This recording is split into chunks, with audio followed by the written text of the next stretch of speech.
তুফান অজ্ঞান হয়ে পড়ে গেলে সবাই তুফানের কাছে ছুটে যায়। এরপর ডক্টর এসে তুফানকে চেক আপ করে বলে, আমি তো সবকিছু নর্মালি দেখছি। তুফান বলে, আসলে মাথায় লাগার পর থেকে না আমার এরকম হচ্ছে। ডক্টর বলে, দরকার হলে ব্রেনের একটা টেস্ট করানো যেতে পারে। এই বলে সেখান থেকে ডক্টর চলে গেলে সেবন্তী শুভকে বলে, তুই আজকে একটু বেশি রিয়াক্ট করে ফেলেছিস। শুভ আপন মনে বলে, সত্যি আমি একটু বেশি রিয়াক্ট করে ফেলেছি, কেন যে আমার হঠাৎ করে মাথাটা গরম হয়ে গেল। এরপর সবাই মিলে তুফানকে ঘরের দিকে নিয়ে যায়। ওদিকে মোহনা আদ্রিতের সামনে রোমান্টিক মুডে থাকলে আদ্রিত মোহনাকে কাছে ডাকলে মোহনা আদ্রিতের কাছে গেলে পিছন দিক থেকে আদ্রিত মোহনার গলাটা চেপে ধরে পালাতে গেলে তখনই মোহনা আদ্রিতকে ইনজেক্ট করে বলে, তুমি যখন আমায় ডাকছিলে তোমায় দেখেই বোঝা যাচ্ছিল তোমার চোখে আমার জন্য ভালোবাসা ছিল না। কেন যে এসব করতে আমাকে বাধ্য করো, আমারও ভালো লাগে না, চলো তোমাকে শুইয়ে দিই। এদিকে শুভ কেশবকে খাওয়ানোর সময় কেশব চল ফোট বললে শুভ বলে, কি বললি চল ফোট, এসব তোকে কে শেখাচ্ছে? সেই মুহূর্তে তুফান এসে বলে, খুব খিদে পেয়েছে, আগুন জ্বলছে, এবারে তো মনে হয় দমকল ডাকতে হবে। কথা শুনে শুভ অবাক হয়ে তুফানের দিকে তাকিয়ে থাকে আর কেশবকে বলে, তোকে এসব কথা কে শেখাচ্ছে বল?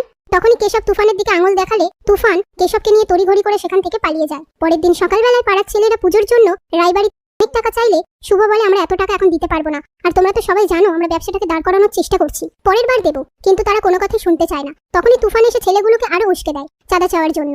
সেই কথা শুনে সমিত বলে, কোথায় তুই আর আমাদেরকে বাঁচাবি, কিন্তু তুই উল্টে ওদেরকে বলছিস চাঁদা নিতে। পাশ থেকে পুলক বলে, পুজোর মধ্যে তো আমরাও জড়িয়ে আছি, সবার বাড়ি থেকে চাঁদা নেওয়া হয়ে গেলে আমরা পরে তোদেরকে চাঁদাটা দিয়ে দেবো।